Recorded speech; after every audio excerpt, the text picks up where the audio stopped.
Amém.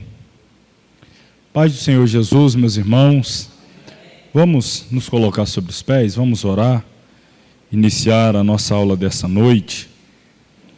Querido Deus e Pai, nós damos graças ao Teu nome, mais uma noite que o Senhor nos concede, nos reunir em Tua casa para estudar a Tua palavra. Grato sou a Ti pela vida de cada aluno que aqui está, os que nos acompanham à distância. Que a bênção do Senhor repouse sobre cada um de nós, que a iluminação do Teu Santo Espírito venha sobre as nossas mentes, também sobre os nossos corações, dando-nos a condição de compreender, não apenas com a mente racional, mas sobretudo com uma mente espiritual, a revelação da Tua palavra. Nos abençoa. Nesta noite nós suplicamos mais uma vez em nome de Jesus. Amém.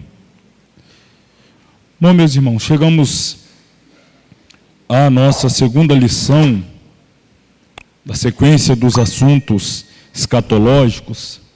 O assunto dessa noite, a gente vai falar, com a ajuda de Deus, sobre os sinais dos tempos. E, em se tratando de sinais dos tempos, apenas a fim de que nos situemos, conectando ao assunto da aula passada, onde nós estudamos acerca das 70 semanas de Daniel, ficando claro que um propósito celestial determinado para com o povo de Israel, o povo judeu e a cidade de Jerusalém, iniciou esse processo de restauração total da nação com o decreto de retorno do povo para a sua terra, ainda no reinado de Artaxerxes, o imperador dos Medos e dos Persas, contando-se então as primeiras 7 semanas para a reconstrução da cidade dos muros. Logo depois nós temos 62 semanas até a vinda do Messias ungido, o que aconteceu exatamente como a profecia assevera, contando a data exata, o dia, o momento, não exatamente o dia, mas o ano, o mês, em que o Senhor Jesus entrou em Jerusalém e lá recebido foi como rei. Porém, naquela mesma semana, ao findar dela, ele é entregue para ser crucificado, o que dentro da profecia significa que o Messias foi cortado, ou foi tirado. E com este acontecimento, nós encerramos as 69 semanas, faltando exatamente uma semana para completar as 70. Uma semana de anos, lembrando também, não é? Então haviam se passado já 483 anos, faltando 7 anos para os 490, a saber, 70 semanas. E aí o relógio de Deus para com Israel para, e nós entramos dentro de um período do intervalo profético chamado a dispensação da graça, também chamado período dos gentios, em que nós, a igreja, estamos inseridos.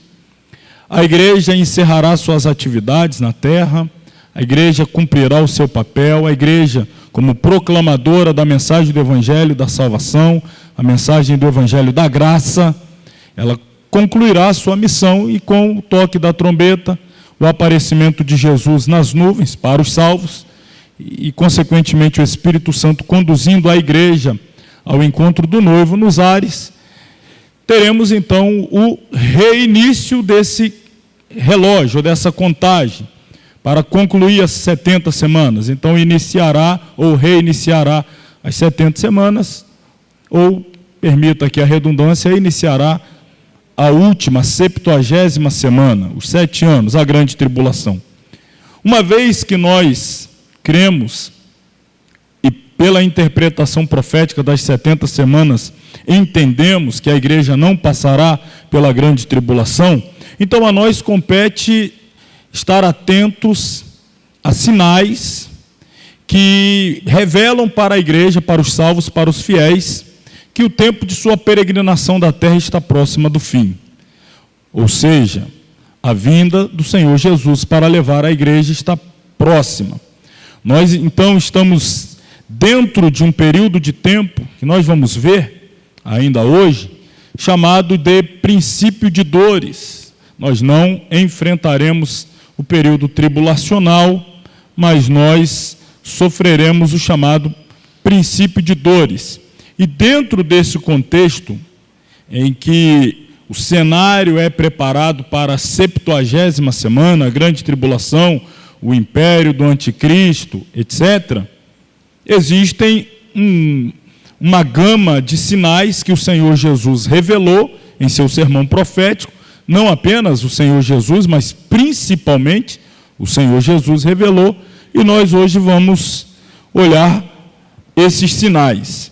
Então veja aí, nós vamos ver os sinais como eles estão apresentados em diversas áreas distintas, como por exemplo, olha aí para o seu material, nós veremos sinais que se revelam na natureza.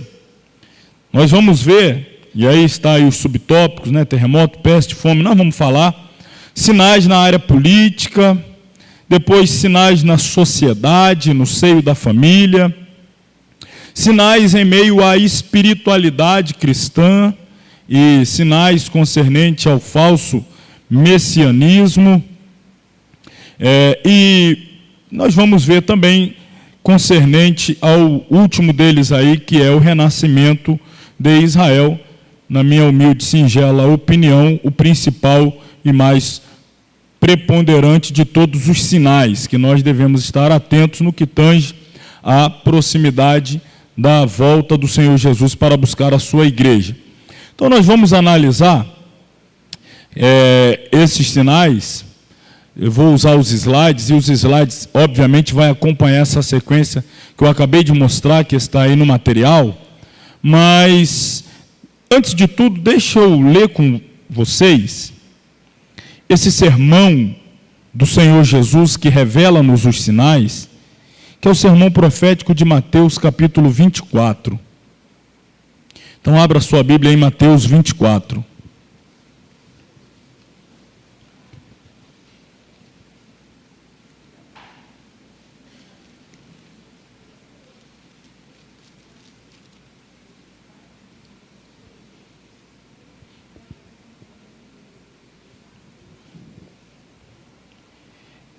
Aqui nós temos um sermão intitulado Sermão Profético. Eu quero chamar a sua atenção, antes de nós começarmos a praticarmos aí a interpretação, a exegese do texto, eu quero chamar a sua atenção para as epígrafes. A maioria das Bíblias, talvez uma ou outra, dependendo da Bíblia que você tem consigo, não vai trazer essa divisão que eu vou aqui apresentar, mas eu tenho certeza que a maioria das Bíblias estará assim. Eu quero chamar a sua atenção. Não é sempre que nós nos guiamos por aquilo que nos apresenta as epígrafes, essas divisões, que naturalmente não existia no texto original, e que, como eu já expliquei lá em Bibliologia, algumas vezes é importante desconsiderar as epígrafes, mas nesse caso, as epígrafes hoje vão nos dar alguma luz, vão nos ajudar dentro da divisão que nós vamos aqui aplicar para a interpretação dos textos proféticos. Então, observe bem, o capítulo 24, o início dele está escrito assim, o sermão profético, o princípio das dores. Então, nós temos um grande sermão que está subdividido em várias partes, e a primeira parte diz respeito ao princípio das dores, e esta parte vai até o versículo 14. Sobre o versículo 15, nós temos uma nova epígrafe, que diz assim, o sermão profético continua, e o que é que está escrito aí a seguir? Muito bem, a maioria das Bíblias, então, está como a minha, a grande tribulação. Então já chama a sua atenção. Essa parte do sermão que se seguirá vai tratar da grande tribulação. Ora, então já entendemos que a partir desse momento do sermão, a igreja não mais estará aqui, porque é o início da grande tribulação. Mas a gente vai desdobrar melhor. A partir do versículo 29, diz assim, o sermão continua a vinda do Filho do Homem. Não é isso que está na sua Bíblia? É assim ou não? Então perceba bem, o sermão continua, a vinda do Filho do Homem. Aqui está logo após a grande tribulação. Então nós temos que entender que fase é essa, que momento é esse da vinda do Filho do Homem. Nós vamos falar. Sobre o versículo 36, o sermão profético continua, agora com uma sequência de avisos, algumas parábolas, algumas mensagens de Jesus com o objetivo de trazer uma exortação à vigilância.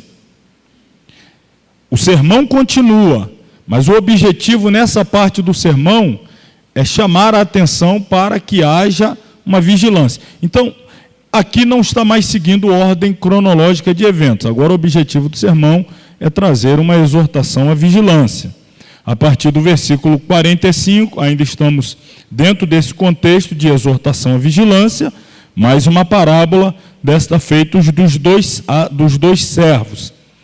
O capítulo 25 começa com a continuidade do sermão profético, ainda dentro de um contexto de exortação à vigilância, desta feita trazendo-nos aí a parábola das 10 virgens. A partir do versículo 14, o sermão continua, ainda dentro da perspectiva de exortação à vigilância. Temos então a parábola dos 10 talentos. Chegamos ao versículo 31, agora nós temos a conclusão, o fim do sermão profético, e ele culmina com a vida eterna e o castigo eterno. Então agora lida já com a parte final mesmo, a eternidade, juízo eterno, vida eterna e castigo eterno. Muito bem, vamos ver como o sermão começa. Eu coloquei aqui um slide que diz assim, 3 perguntas sobre o fim dos tempos. E nesse próximo slide aqui, deixa eu passar aqui.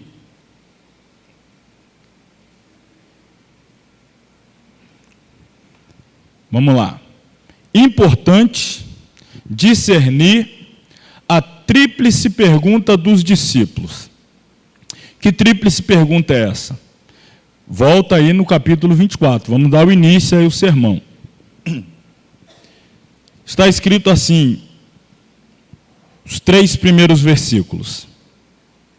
E quando Jesus ia saindo do templo, aproximaram-se dele os seus discípulos para lhe mostrarem a estrutura do templo.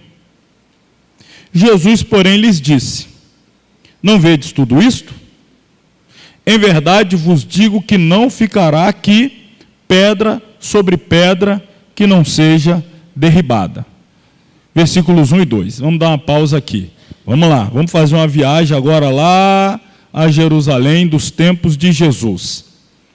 Depois eu vou trazer mapas aqui, mas eu compartilhei lá um vídeo para a gente ter um pouquinho de ideia, depois eu compartilho até outros, e a gente vai trazer alguns mapas daqui a pouco também para facilitar. Mas vamos lembrar que onde hoje, lá em Jerusalém, nós temos a esplanada do templo, e lá tem uma mesquita islâmica, Al-Aqsa e o Domo da Rocha. Nos dias de Jesus, ali estava o templo, o segundo templo, não o feito por Salomão, que foi destruído pelos babilônicos, mas o templo que foi edificado, ou reedificado nos dias de Esdras, Ageu, Zacarias, e que foi visitado diversas vezes por Jesus, onde ele foi apresentado, onde se cumpriu a profecia de Ageu, a glória desta última casa será maior do que a da primeira, uma alusão ao fato de que a glória que se manifestou na primeira casa, o templo de Salomão, foi a nuvem que desceu e encheu a casa. E já o segundo templo, a glória que entrou naquela casa foi o próprio Senhor Jesus. Ele se fez presente ali, ele entrou naquele templo. Então, obviamente, uma glória muito maior. incomparável. Não é a nuvem, é o próprio Deus encarnado dentro do templo. Então, havia ali esse templo. Algumas vezes Jesus foi até ele, andou ali no pátio. Esse templo, ele vinha já há algumas décadas sofrendo obras de embelezamento que estava sendo patrocinada por Herodes, de maneira que isso até inibia os sacerdotes de alguma maneira condenarem os pecados, os erros de Herodes, visto que Herodes estava investindo muito dinheiro na reforma do templo, no embelezamento. Não é um novo templo, é um embelezamento, é uma reforma, um melhoramento estrutural no templo, e isso vinha se arrastando, talvez até de forma proposital, para manter sempre o povo e principalmente a liderança espiritual ali de mãos e pés atados no que tange aos desrespeitos, aos desmandos, aos pecados de Herodes, e eles ficavam sem muita autoridade para condená-lo, visto que ele financiava toda aquela estrutura, toda aquela reforma. Trocando em miúdos, ele pagava os sacerdotes, e os sacerdotes não tinham liberdade para condenar os seus atos. Razão pela qual João Batista, até fazendo esse parênteses, que era de linhagem sacerdotal, filho de uma mulher da linhagem de Arão e filho de um sacerdote, Zacarias, mas preferiu abrir mão de tudo isso e exercer o seu ministério como profeta no deserto, dando a ele total autonomia para condenar os pecados de Herodes. Mas os demais não podiam fazer isso porque estavam comprometidos.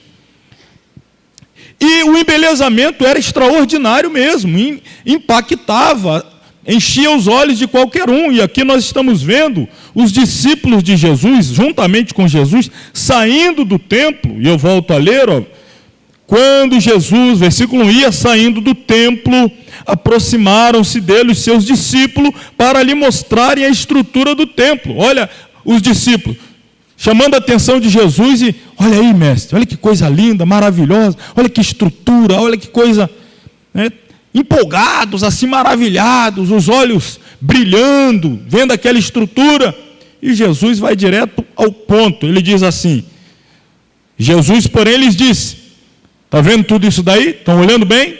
Estão percebendo tudo isso? Em verdade vos digo, não vai ficar aqui pedra sobre pedra que não seja derribada.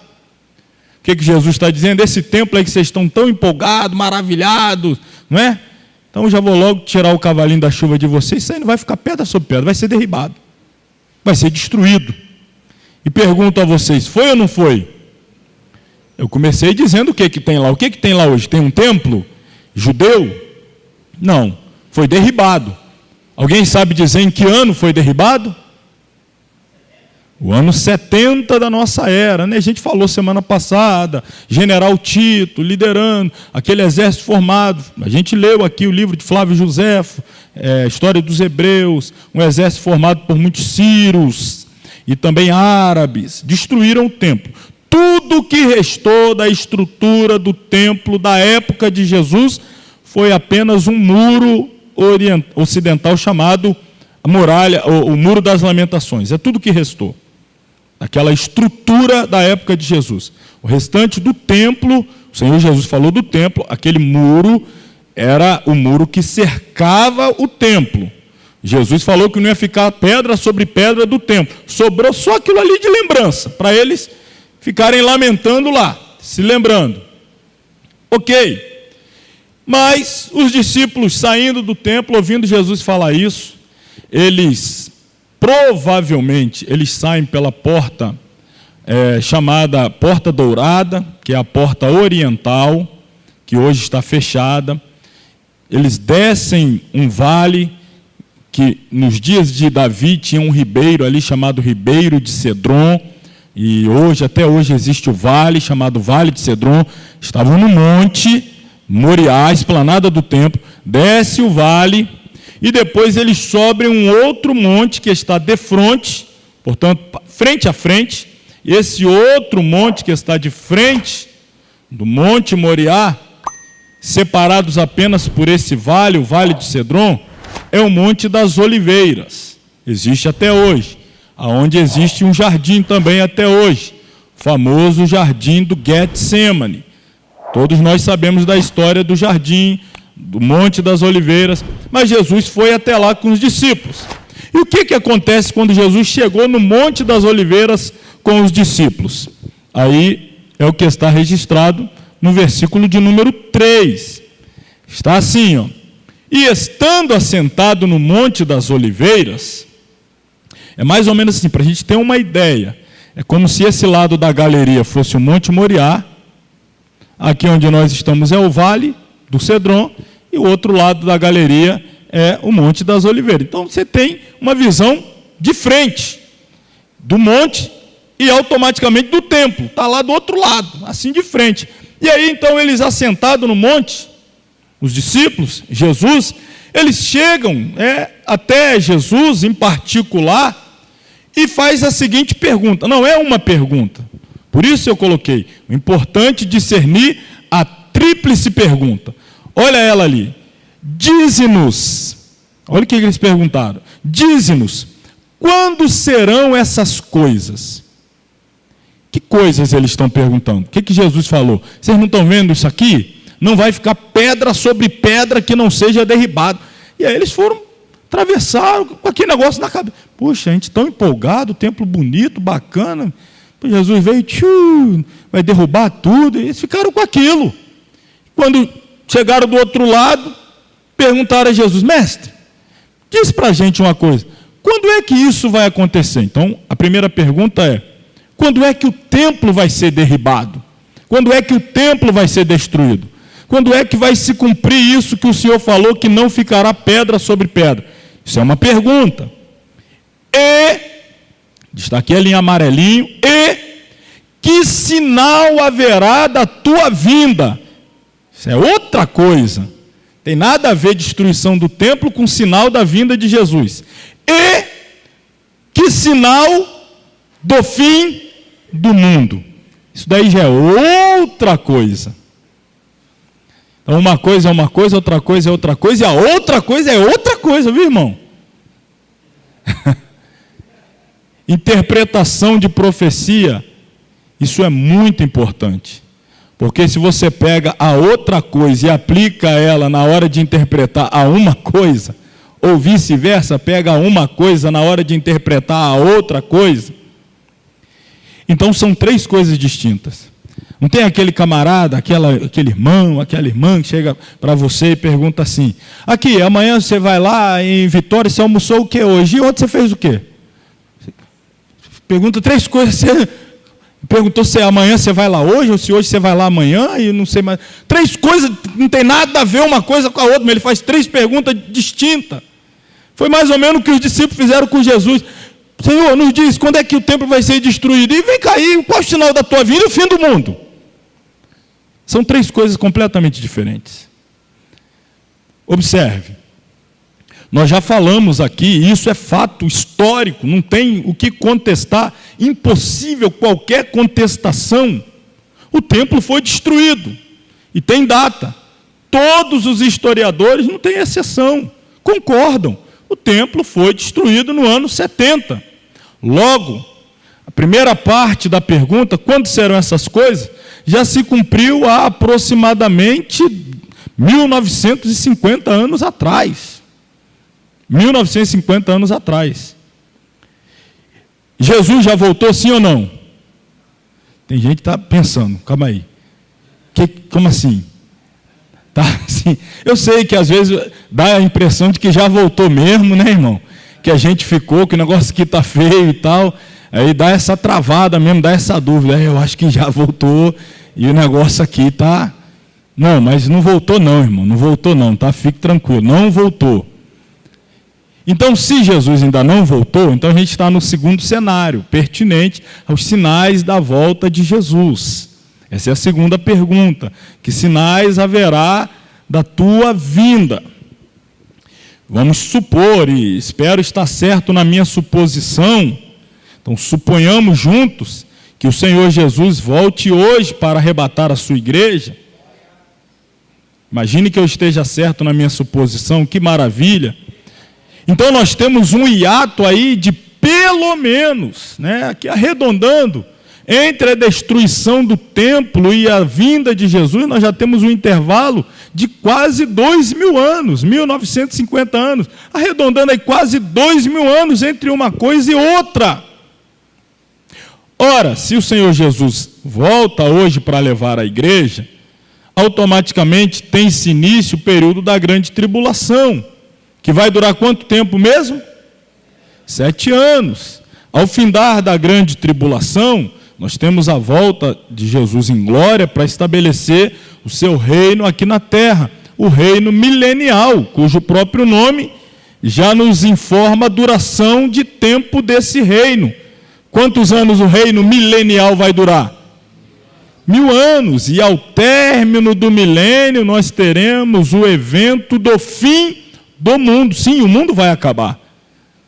Só que Deus, e Apocalipse vai dizer isso, e João viu isso. Depois do fim do mundo, João disse que viu um novo céu e uma nova terra. Porque o céu e a terra que agora existe, João viu sendo destruído. Nós vamos falar também sobre isso. Então haverá o fim do mundo depois do milênio. Então vamos lá. Se Jesus volta hoje, entre a destruição do templo e a vinda de Jesus, nós já temos um intervalo aí de aproximadamente 2.000 anos.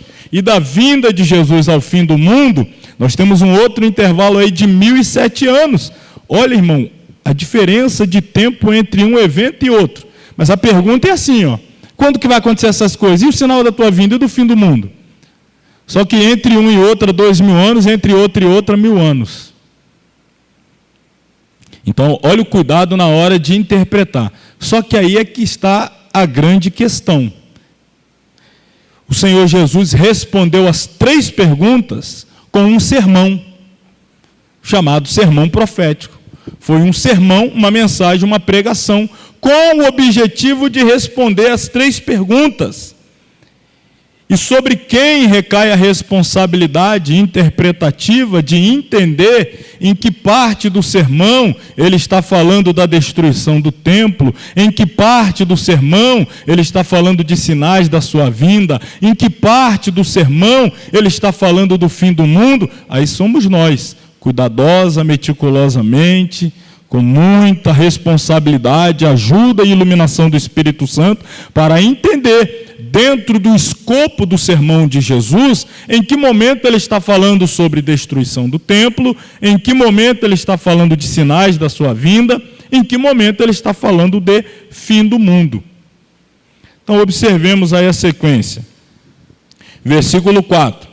Jesus respondendo disse-lhes: acautelai-vos, calma, cautela, cuidado, paciência, para que ninguém vos engane.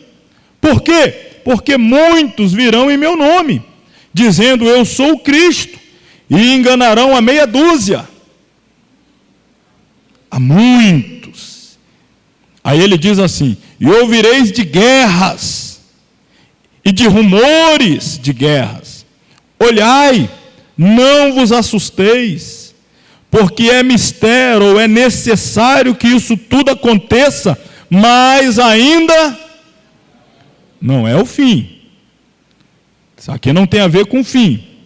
Porquanto se levantará nação contra nação, reino contra reino, e haverá fomes, plural, porque são fomes física e fome espiritual, escassez de alimento para o corpo e escassez de alimento para a alma. Fomes, plural, terremotos em vários lugares, mas todas essas coisas são o princípio das dores. É o tempo que nós estamos inseridos. Nós estamos inseridos nesse contexto. Princípio das dores, como nós vamos ver. No princípio das dores haverá terremoto, no princípio das dores haverá fomes, no princípio das dores haverá guerras, rumores de guerras, no princípio das dores haverá falso messianismo, eu sou Cristo, falsas pregações, falso evangelho, engano se multiplicando. É esse o contexto. Mas todas essas coisas são o princípio das dores. Então, vos-ão de entregar para serdes atormentados, matar-vos-ão, sereis odiados de todas as gentes por causa do meu nome. Nesse tempo, muitos, olha aí, muitos serão escandalizados, trair-se-ão uns aos outros, falta de lealdade entre os irmãos, falta de lealdade entre os obreiros, falta de lealdade entre os ministérios. Então, uns trair-se-ão aos outros, e uns aos outros se aborrecerão. Surgirão, quantos? Muitos falsos profetas enganarão a poucos. Irmão, o negócio é estreito, hein? E por se multiplicar a iniquidade, o amor de quantos? Muitos se esfriará. Mas aquele que perseverar até o fim será salvo. E este evangelho do reino será pregado em todo o mundo, em testemunho a todas as gentes, e então virá o arrebatamento. Então virá o fim. Aí aqui já é o fim. A outra parte da pergunta, do fim do mundo. Depois que encerrar a pregação do evangelho, o evangelho do quê que diz aí? Do reino, que será pregado no reino, no milênio. O evangelho do reino será pregado no reino, e ao final virá o fim. Pois bem, nós vamos apresentar toda esse calendário profético escatológico. Aliás, já antecipo até na nossa última aula, o nosso tradicional sorteio, nós vamos sortear e alguém vai ser abençoado um presente de Natal com o calendário da profecia bíblica, é o livro que nós vamos sortear. Porque o importante é você entender a ordem cronológica dos eventos, saber a ordem que cada evento acontece, é ter esse cronograma profético muito bem delineado e muito bem explicado na sua mente e automaticamente na ponta da sua língua para explicar a quem lhe pedir aí a razão da sua fé, a razão do seu conceito escatológico, né, do seu entendimento escatológico. Então, para hoje, nós nos dedicaremos a estudar o contexto que responde essa segunda pergunta. A primeira, quando serão essas coisas? Para nós já é passado, já aconteceu. Era futuro quando os discípulos perguntaram. A destruição do templo. Para nós já é um passado de 1950 anos atrás. Então, para nós, essa primeira parte já não é um evento profético. Foi profético, que se cumpriu. Para nós é fato consumado na história. Nós agora precisamos entender aqui os sinais da tua vinda. E dentro da sequência dos eventos que estudaremos, chegaremos à aula em que falaremos sobre o fim do mundo. Então, hoje nós vamos falar de sinais dos tempos, os sinais que envolvem aí a vinda de Jesus para arrebatar a igreja. Primeira pergunta que eu me proponho aqui a responder, e está no material, e é até bom que esteja mesmo, porque costuma ser pergunta de prova, né? O que é que entendemos por sinais dos tempos? Está aí, ó. Sinais dos tempos. Quando a gente fala de sinais dos tempos, nós estamos falando de um conjunto de acontecimentos previamente ordenados por Deus e registrados antecipadamente nas Escrituras Sagradas. Então, é um conjunto de acontecimentos em várias esferas: política, social, familiar, natureza, espiritualidade. É um conjunto de acontecimentos que foram previamente ordenados e estão registrados antecipadamente. Com qual objetivo? Com o objetivo de alertar os fiéis com respeito à proximidade da vinda de Cristo. Esses sinais, eles comunicam verdades espirituais aos fiéis. Para os infiéis, tudo é normal. Você falar para um infiel, um descrente, um ateu, um não crente, etc. Você vai falar para ele de sinais, de guerra, ele, não, isso aí é normal. Você vai falar para ele de terremoto, isso é normal. Você vai falar para ele de fome, não, desde que o mundo é assim. Tudo que você falar para ele, ele entende como a história da humanidade seguindo o seu fluxo natural. É o progresso da humanidade que inexoravelmente leva a essa condição e, enfim, não tem nada de sobrenatural em tudo isso, não.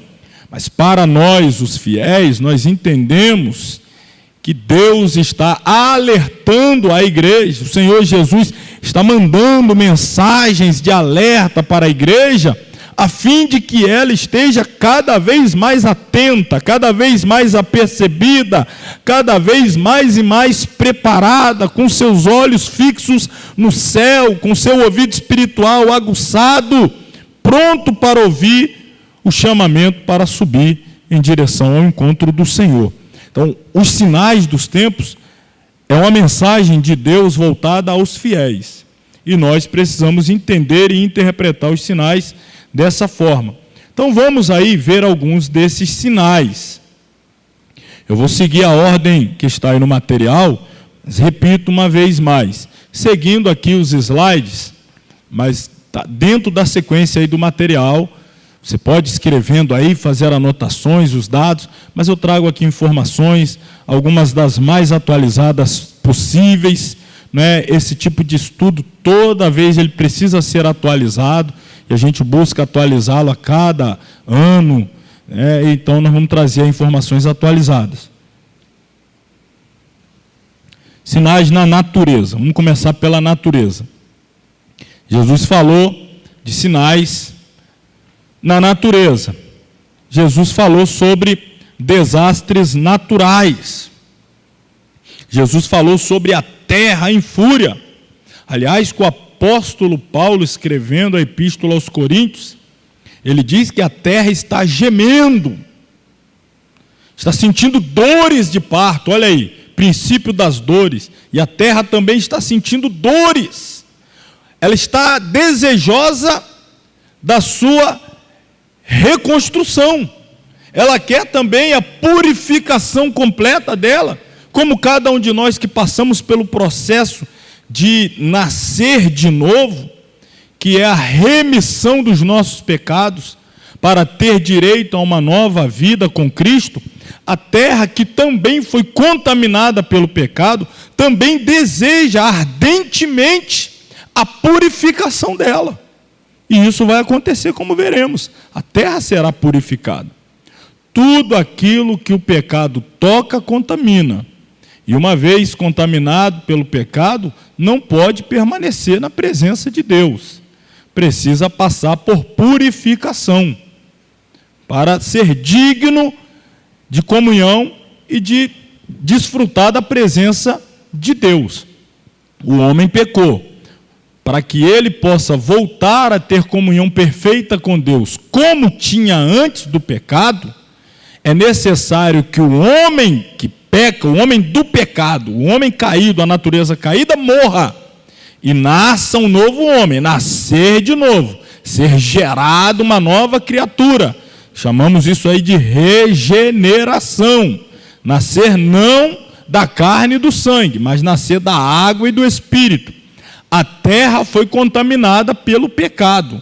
Para que ela possa também ser plena e perfeitamente habitada por Deus, ela também precisa, vou usar essa expressão aqui, nascer de novo. Ela precisa ser destruída e reconstruída. Aliás, que quando Satanás se rebelou e foi lançado à terra, a terra foi contaminada. E Deus criou um novo céu e uma nova terra. E essa terra que a gente habita foi contaminada pelo pecado. E João viu sendo criado novo céu e nova terra, e ele destaca aonde não habita pecado. Isso daí é o processo natural de purificação. A terra está gemendo. A terra está dando sinais de ansiedade, de desejo, de que haja restauração. Irmão, às vezes há uma insensibilidade tremenda do ser humano, mas de todos os demais seres criados, eles são totalmente sensíveis. A gente é que não percebe. Mas eles são sensíveis à ordenança de Deus, à voz de Deus, obedientes. Basta você ler lá o livro de... vários livros, eu dou exemplo de Jonas. Jonas, quando Deus dá uma ordem a Jonas, a que Jonas saia da sua cidade, vá a Nínive para pregar a ela, Jonas desobedeceu. Deus deu a ordem ao mar, o mar obedeceu. Deus deu a ordem ao vento, o vento obedeceu. Deus deu a ordem ao grande peixe, o grande peixe obedeceu. Só quem desobedeceu foi o profeta. O homem de Deus desobedeceu, o resto tudo obedeceu. E é assim que funciona. Então, tudo obedece à voz de Deus, o comando de Deus. E a natureza está aí, dando seus sinais, se rebelando. Vulcões, furacões, terremotos, maremotos, e por aí vai, desastres em todas as esferas. Como Jesus predisse que aconteceria. Ele disse que nós ouviríamos, e ouviríamos cada vez mais sobre terremotos.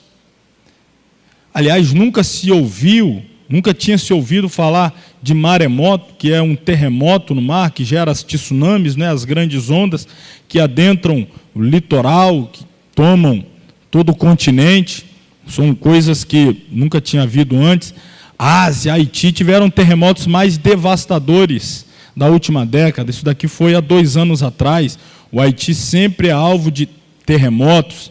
Há 2 anos atrás, teve um terremoto no Haiti, e o número de mortos lá ultrapassou os 2.248.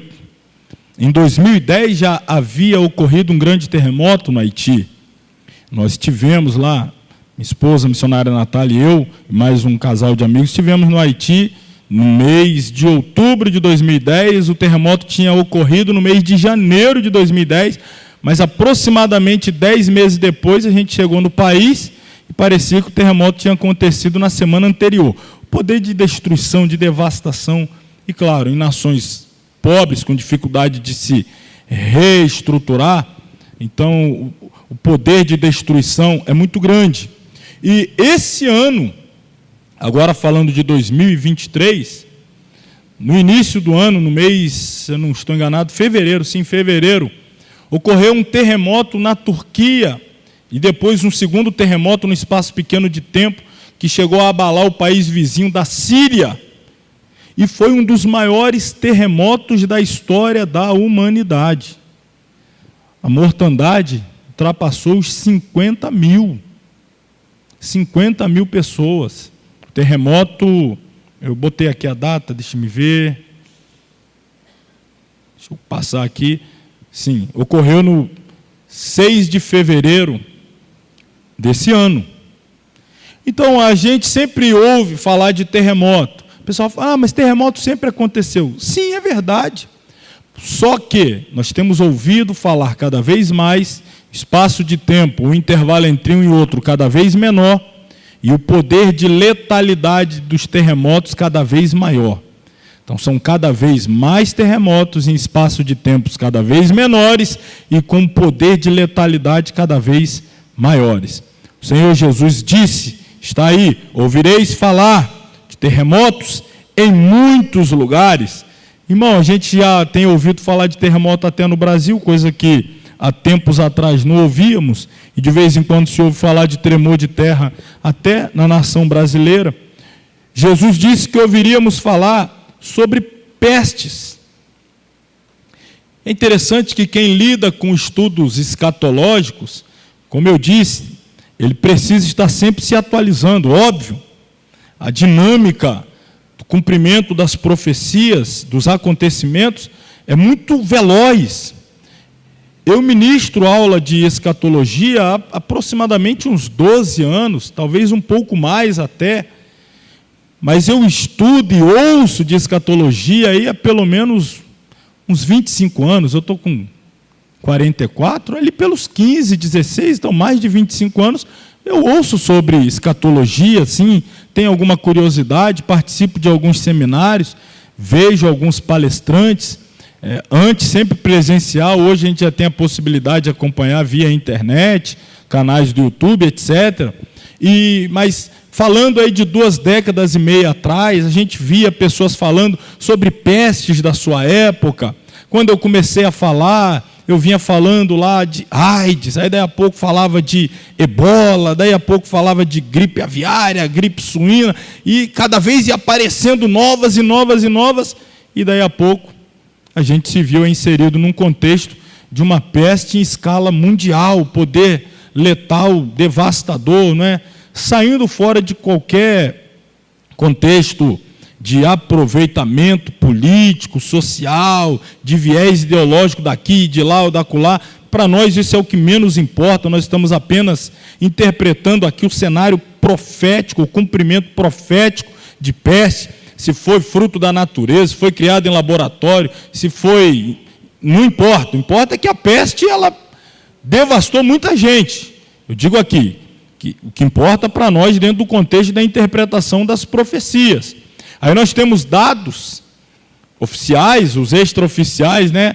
Nós não temos como ter acesso aos mesmos, mas dão conta de que seguramente mais de 15 milhões, aqui está 14,9, mas mais de 15 milhões de pessoas em todo o mundo morreram como resultado direto ou indireto da Covid-19. Sem falar do efeito, eles chamam efeito rebote, né, ou consequências não visíveis da Covid-19.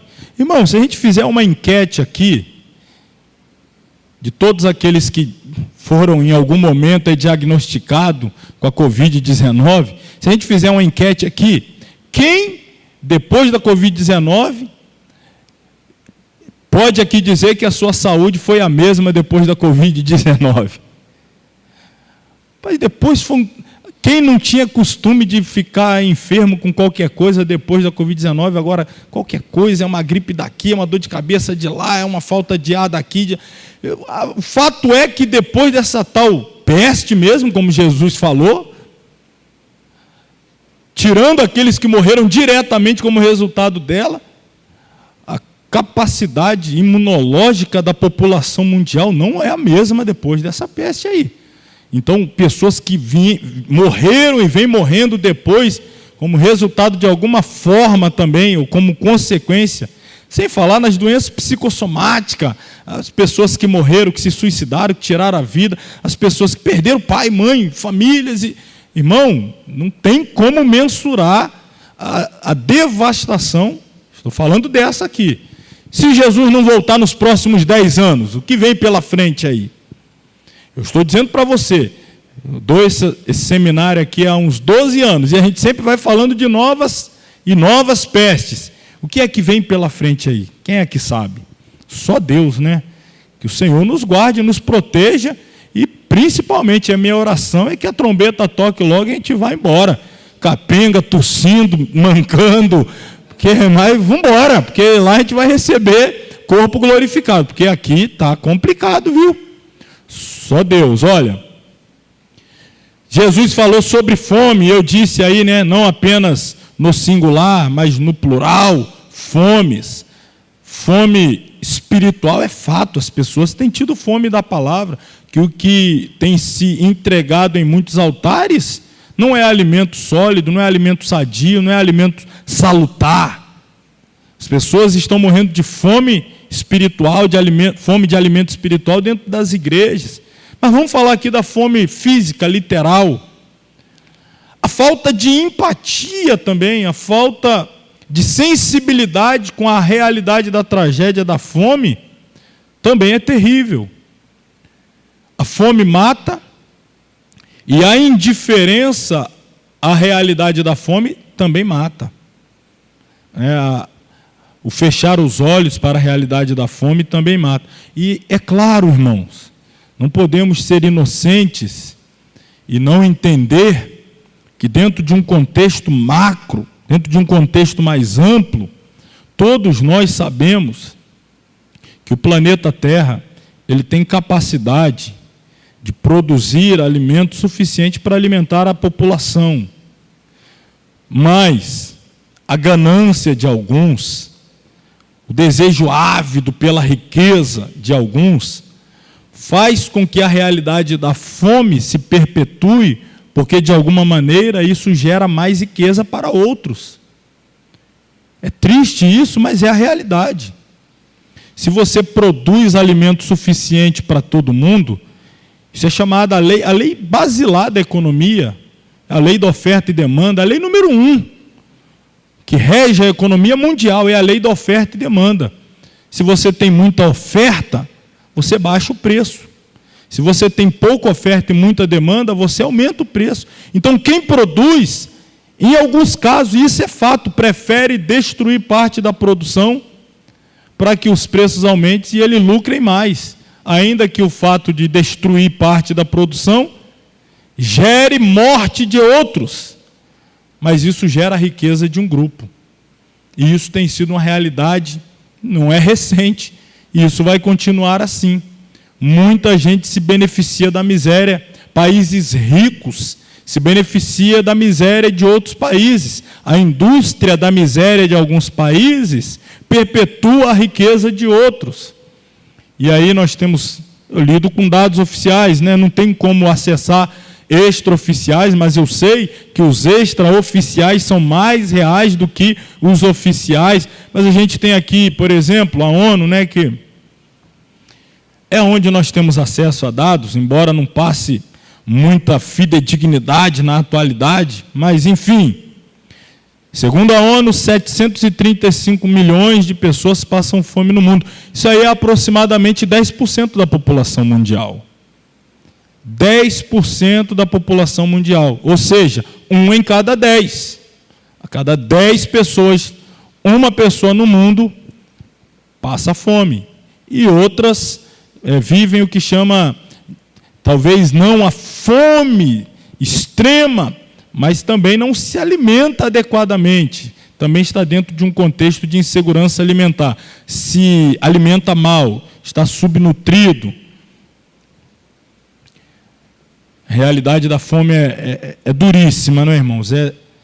Olha, o mundo registra uma morte por fome a cada 4 segundos. Desde que nós começamos a aula até esse instante, quantas pessoas já morreram de fome no mundo? Jesus falou que nós ouviríamos falar de fomes em várias partes do mundo. Isso não está restrito a um continente africano. É claro que lá é mais gritante, mas a fome é uma realidade em países ricos também. A fome é a realidade na Europa, a fome é a realidade na América do Norte. Um dos principais produtores de alimento do mundo é o Brasil. O pessoal fala que o Brasil é a fazenda do mundo. É uma das principais, né? O agro é a força do Brasil, a produção de alimento no Brasil, e as pessoas morrem de fome em um país produtor de alimento. E é aquela lógica que eu acabei de apresentar a vocês. Por quê? Porque ganha-se mais dinheiro vendendo para fora do que alimentando Então a questão é financeira, em muitos casos. A questão da fome atende a uma demanda econômica de alguns determinados grupos, lobistas, grupos políticos, etc. Enfim, nós vemos diante dos nossos olhos o cumprimento daquilo que Jesus disse, no que diz respeito aos sinais que prenunciariam a sua vinda para buscar a sua igreja. O Senhor Jesus falou de sinais na área política, na esfera política. Nós poderíamos falar da área política municipal, estadual, nacional, são muitos sinais. Mas eu vou entrar aqui, que é mais próximo dos nossos dias, e está mais próximo do contexto profético, dentro daquilo que Jesus falou. Então nós vamos falar aqui um pouco da geopolítica. Qual é o assunto da geopolítica mundial do momento? Que, aliás, não é do momento. Sempre esteve nos principais temas geopolíticos das principais potências mundiais, que é a questão do Estado de Israel. Irmão, todo candidato a presidente, por exemplo, de nações como Estados Unidos da América, todo candidato a presidente tem que discursar sobre sua opinião, os seus projetos, no que diz respeito à nação de Israel. O que eles pensam para Israel, a nação de Israel, até porque os Estados Unidos da América é o principal aliado de Israel fora, né, do país lá, tirando os próprios judeus de lá de dentro. Os Estados Unidos da América é o principal aliado. Até porque a segunda maior colônia judaica do mundo, a primeira maior colônia judaica do mundo está dentro de Israel. A segunda está nos Estados Unidos da América. Mais precisamente ali no estado de Nova York, a cidade de Nova York, aquela tal de Manhattan lá, irmão, é judeu para dar com pau, viu? Perdoe da expressão, mas é muito judeu mesmo, você vê o tempo todo, para todo lado, tá? Sinagoga, muita sinagoga, eles estão lá. E os principais, né, assim, magnatas de Wall Street também têm ligação direta com o Estado de Israel, são judeus. Mas o que eu quero mostrar a vocês aqui, eu sei que o mapa talvez não esteja muito favorável para a visualização aí, vou ter que me aproximar dele um pouco, mais uma vez, quebrar o protocolo aqui, deixa me ver ali. Bom, eu não vou alcançar lá onde está, aqui é o mar Mediterrâneo, para o lado de cá, ali em cima, mais para cima. Aqui a gente já está no Mar Vermelho. Esse bem grandão aqui, ó, é a Arábia Saudita, é o Iêmen, aí vai aqueles países ali, Dubai, aliás, que é o Emirados Árabes, né, cidade de Doha, Dubai, etc. O amarelo, ali para cima já é o Iraque. Eu quero mostrar aqui onde está Israel. Eu preciso, para ter essa ajuda aqui, ó. Opa, deixa eu voltar, perdão. Vai ser no mapa mais para frente que eu vou trazer aqui. Deixa eu ver se aqui eu consigo apontar certinho aqui onde está Israel. Não, vai ser no mapa mais adiante. Eu vou apontar exatamente ali onde está Israel, para vocês terem uma noção também do tamanho dele dentro da realidade desse contexto em volta. Mas o que eu quero mais chamar a atenção é para o fato de que todas essas nações que estão em volta de Israel, Turquia, mais acima, Síria, Iraque, Irã, todos esses países são islâmicos, países que professam a fé islâmica, muçulmanos. O Estado de Israel é o único país dentro de todo esse chamado Oriente Médio que não é muçulmano. Tem um grupo lá dentro de muçulmanos, mas o Estado de Israel, os judeus, professam o judaísmo. Então, eles são os únicos não muçulmanos ali. O Estado de Israel, ele foi criado exatamente para tentar resolver o problema que foi gerado ao final da Segunda Guerra Mundial, onde a história nos conta que os exércitos, Terceiro Reich, né, liderados por Hitler, a Segunda Guerra Mundial, liderados ali pela Alemanha, e as nações estavam aliadas à Alemanha nazista, contra os outros países da Europa, os aliados, Estados Unidos, etc. Houve o grande genocídio de judeus. Hitler queria purificar a Europa, principalmente o seu país, ali a Alemanha. Aliás, não era o país natal dele, mas enfim. E ele queria acabar com todos os judeus. Irmãos, ele dizimou nos campos de concentração, aproximadamente, os números que nós temos oficiais aí, 6 milhões de judeus. Isso é mais do que toda a população do estado do Espírito Santo. 6 milhões de judeus. Aliás, que desde a dizimação desses 6 milhões de judeus, estamos falando aí do final da Segunda Guerra Mundial, que durou de 1939 a 1945, Israel nunca teve de novo essa quantidade de judeus que tinha antes de toda essa tragédia chamada de Holocausto, porque é uma, vamos dizer assim, uma associação com aquele grande sacrifício que era oferecido a Deus, o Holocausto. Então chama, né, faz essa alusão ao Holocausto dos judeus, a dizimação de mais de 6 milhões de judeus. E por que é que foram dizimados esses judeus que estavam ali na Europa, em especial, próximos ali à Alemanha? Porque os judeus foram expulsos de Israel, do seu território, no ano 70. Foram expulsos do seu território. E desde então eles estão espalhados pelo mundo. Se espalharam, chamada diáspora. E eles não tinham um território, um solo, uma terra para chamar de sua. Eles foram expulsos da sua terra.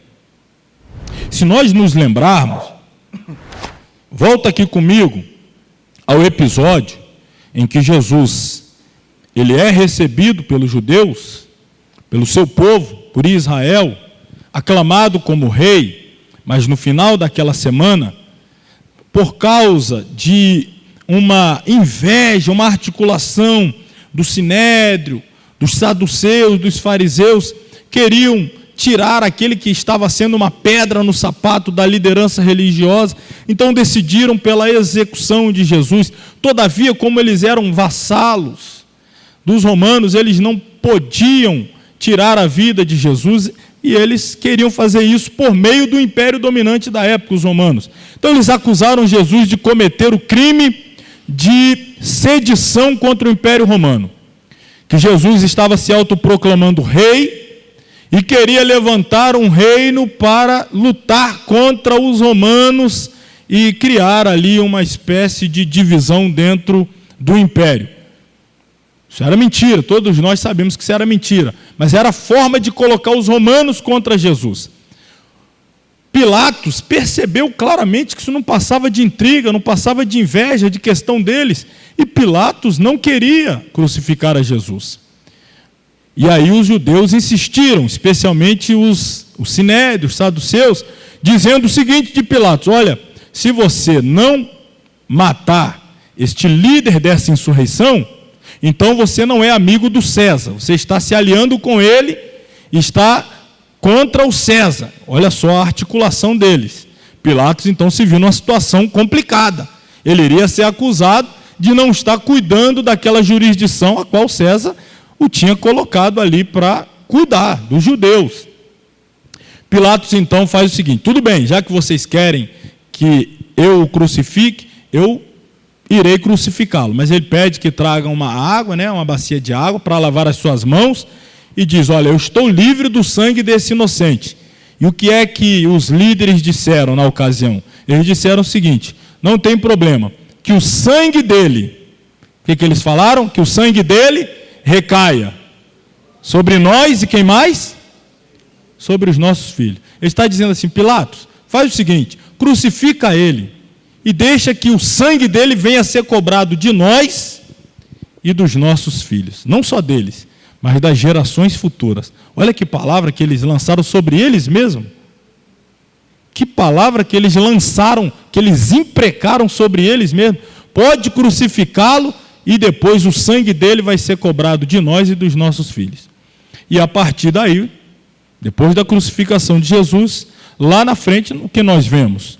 Com a destruição de Jerusalém, a morte de judeus, irmãos, de forma truculenta, atroz, e desde então os judeus expulsos de Jerusalém, expulsos de Israel, vêm sendo perseguidos, vêm sendo maltratados, vêm sendo dizimados pelo mundo afora.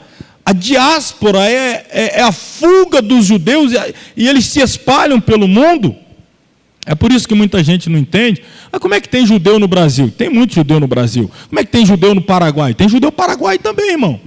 Tem judeu aqui, ali, lá, colar, na América, na Europa, porque a questão não é nascer dentro do território, mas é ser descendente de Abraão, é trazer o sangue de Abraão, é trazer o DNA de Abraão. Se nasceu no Brasil, se nasceu na África, se nasceu na Europa, se nasceu na Ásia, na Oceania, no Oriente Médio, não importa, a questão é a árvore genealógica, é ser um descendente de Abraão. Se ele é um descendente de Abraão, ele é um judeu. E isso aconteceu. E aí, ao final da Segunda Guerra, foi criada então, que existe até hoje, a tal da Organização das Nações Unidas. E a pauta mais importante que ela tinha que decidir era exatamente a criação de um Estado para Israel, para que esse povo pudesse ter a sua terra, o seu solo, sua pátria. Só que a terra onde Israel seria colocado, olha como é que já estava dominado pelos muçulmanos desde o 5º, 6º século depois de Cristo. Com a história que daqui a pouco eu vou contar para vocês, a história dos muçulmanos. Mas a gente está vivendo essa realidade de conflito. Conflito entre Israel e o Hamas é o mais grave nos 75 anos.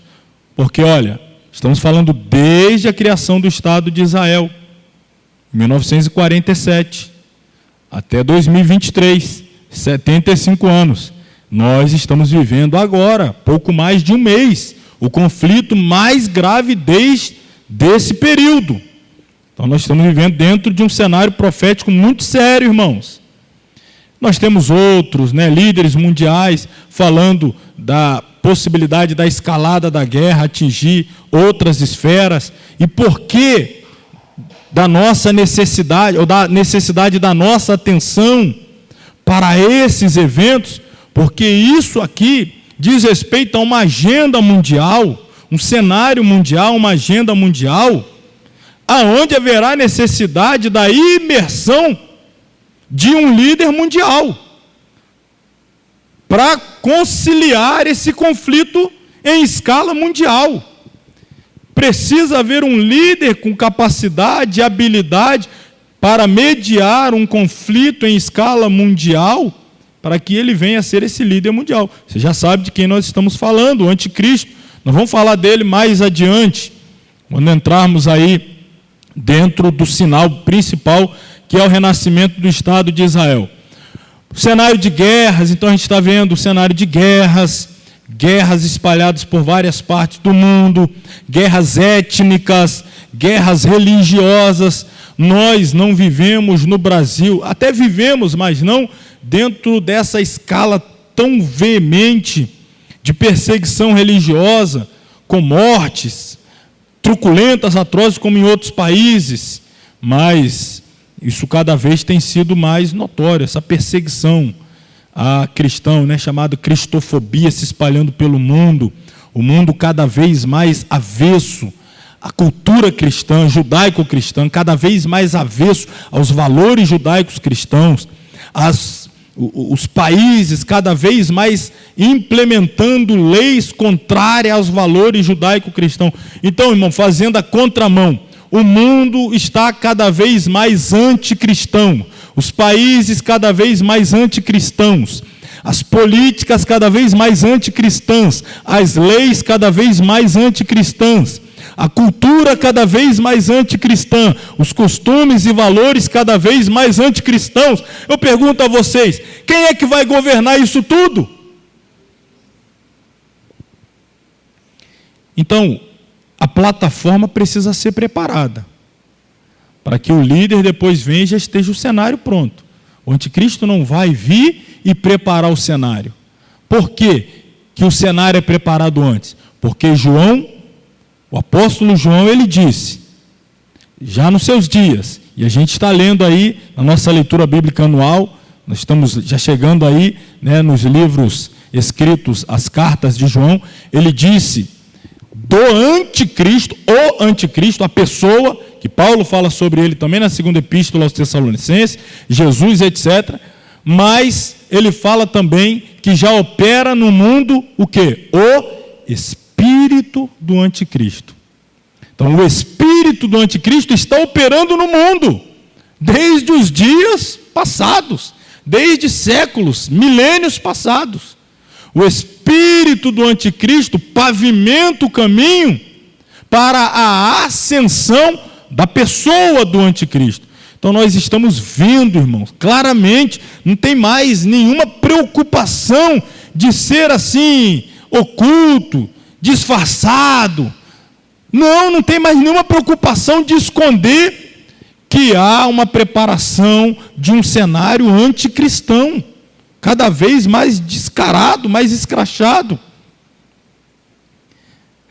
E a gente fala isso daqui e traz esse conteúdo não apenas para os alunos que aqui estão, essas dezenas de alunos que temos aqui, mas usando essa plataforma, o algoritmo que nos ajuda a alcançar outros alunos espalhados aí por várias partes do mundo. E a gente sabe que falar esse tipo de coisa aí é correr o risco de ter conteúdo daqui a pouco também até sendo derribado por conta disso, porque todo um sistema anticristão em pleno desenvolvimento em todo o mundo. Vou acelerar aqui porque eu preciso chegar no ponto fundamental. Então, guerras. Então, quando a gente fala de guerra, você pode procurar mapas. Aqui não dá para ver bem, está muito claro ali, mas aqui está um mapa mundo estilizado e a gente consegue perceber esses pontinhos ali, são focos de guerras espalhados pelo mundo. O mundo vive um cenário de guerra, todas as partes. Jesus falou de sinais na sociedade. Ele disse que quando estivesse próximo da sua vinda, seria exatamente como nos dias de Noé, onde as pessoas casavam, se davam-se em casamento, compravam, vendiam. É um cenário de busca desenfreada pelo seu prazer pessoal, pela sua realização pessoal, um cenário de extravagância, de egoísmo, de egocentrismo. Uma sociedade de consumo, uma sociedade que busca atenção, inversão de valores. É esse aqui, movimento de inversão de valores morais. É o que Jesus falou que caracterizaria os dias que antecederiam a sua vinda. Ele diz, como nos dias de Noé, como foi em Sodoma e Gomorra. Aí ele diz, como nos dias de Noé, não perceberam quando veio o dilúvio, como nos dias de Sodoma e Gomorra. Os anjos retiraram Ló e sua família, à exceção da mulher que olhou para trás, o coração estava arraigado naquela realidade, e ficaram presos ali. Então nós vivemos esses dias, ideologia de gênero, que é uma ideologia antifamília, a família tradicional. Hoje falar de ser família tradicional é motivo de bullying, né? É motivo de chacota. Olha a realidade de inversão de valores. Eu vou apontar mais. Em outras ocasiões, eu lancei mais luz sobre essa realidade lá fora. Mas não tem nem mais necessidade de ficar chamando a sua atenção para aquilo que, infelizmente, nós não queremos ver, mas é impossível passar um único dia sem ver. Mas eu vou lançar luz para aquilo que, às vezes, também nós não queremos ver e está mais próximo de nós do que imaginamos. Está chegando essa época aqui. Ninguém nem lembra, né? Qual o verdadeiro sentido do Natal. Se é o nascimento de Jesus ou se é... Eu achei esse texto aqui interessante, olha. Inversão de valores. Nossa insanidade é tão grande que elegemos quem nos rouba, não tem outra opção, né? Praticamente, políticos. Idolatramos quem nos menospreza, os artistas, desvalorizamos quem nos ensina, os professores, não ouvimos quem nos protege, nossos pais. Inversão de valores. Até onde entra essa triste realidade de inversão de valores? Na espiritualidade. Hoje já existe tudo aquilo que a gente condenava antes. Quando eu falo nós condenávamos, estou falando da igreja como um todo. Ainda existe o remanescente. Nós aqui, enquanto igreja local, ainda condenamos. Mas em um contexto amplo, a igreja hoje, aí, amplamente, já fala de carnaval com Cristo, já tem os blocos, já tem as marchinhas. Outro dia eu estava vendo aí até uns posts aí de as maiores marchinhas gospel no carnaval, marchinha gospel. Vamos chegar mais perto de nós? Estamos ainda no mês de novembro, né? Amanhã é dia 30. Então, menos de um mês atrás, foi o tal do Halloween, né? Que é exatamente no dia que se comemora a Reforma Protestante. 31 de outubro de 1517, quando ocorreu a Reforma Protestante. Ao invés de se falar da Reforma Protestante, Halloween Gospel. Isso aí deu pano para manga, não é? Pastor André Valadão dividindo opiniões, fez o tal do Halloween Gospel lá na igreja dele, Lagoinha, lá em Orlando, na Flórida. Todo mundo indo para o culto vestido de fada, de bruxa, de não sei o quê, fantasia, Halloween Gospel. Assembleia de Deus, irmãos. Culto de São João na Assembleia de Deus. Tem também. Você não sabia, não? Ah, você está por fora, irmão.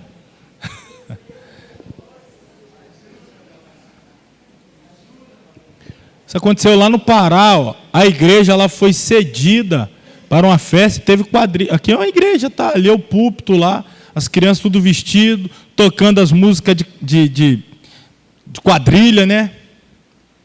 Ah, mas já tem quadrilha no púlpito também, né? Então, quadrilha gospel. Aí eu trouxe um post aqui interessante, né? Já tem a balada gospel, já tem a boate gospel, já tem o carnaval gospel, arraiá gospel, MMA gospel, bar gospel. Só está faltando agora o quê? Vai ter também, tá? Vai ter também. É o final da estrada.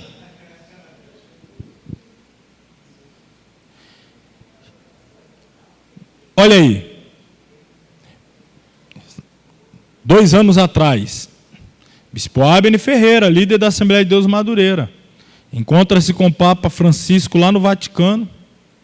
Tem o discurso dele na internet, se dirige ao Papa, tratando como manda o figurino, Vossa Santidade. Beijou a mão, disse que o projeto era unir as principais religiões em busca do bem comum, a paz.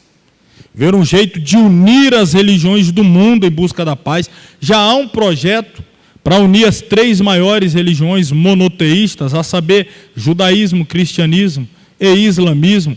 Não me recordo agora se é no Catar, que tem uma praça que está sendo preparada para construir uma mesquita, uma grande sinagoga e também uma igreja, para que nessa praça possa ter...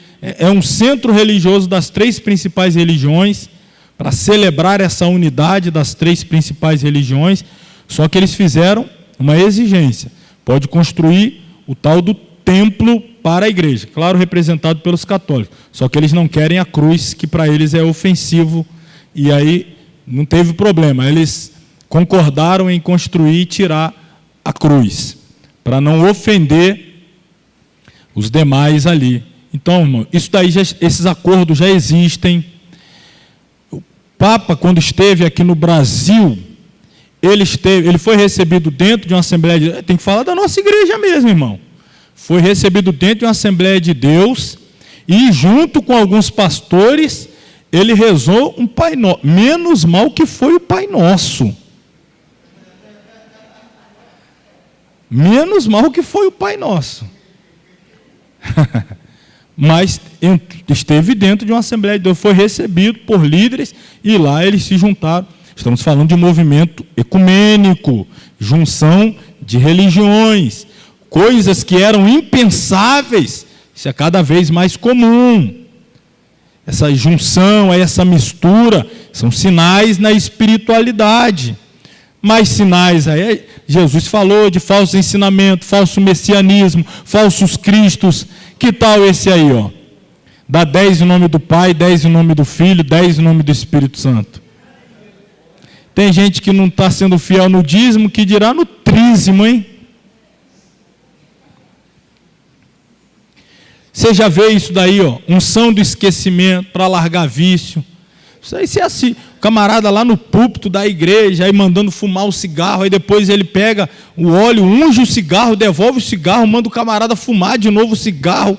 Irmão, é cada aberração que a gente presencia nas igrejas. Aí você pergunta, pastor Márcio, você vê isso? Vejo sim. Eu vejo, de vez em quando eu vejo. Eu boto lá, vamos ver. Agora não, porque já tem um tempinho que minha televisão queimou. Tem quanto tempo que a TV queimou lá? Uns 6 meses. Está lá queimada lá. Mas eu vou ter que comprar outra televisão. Vamos ver se daqui a uns 2 anos eu compro. Porque é muita coisa ruim que tem lá. Enfim, mas de vez em quando eu assistia, eu gostava de assistir. Não gostava assim, né? Mas você precisa se atualizar, irmão. Eu gostava assim de... Vamos ver o que esse pessoal está aprontando aí. Aí eu ficava vendo lá, de vez em quando. Irmão, é cada coisa que você vê. E aí passava um tempo, eu falava, vou ver de novo. Aí você vê de novo. Rapaz, eu achava que eu estava atualizado, já estou totalmente desatualizado, já inventaram outras coisas.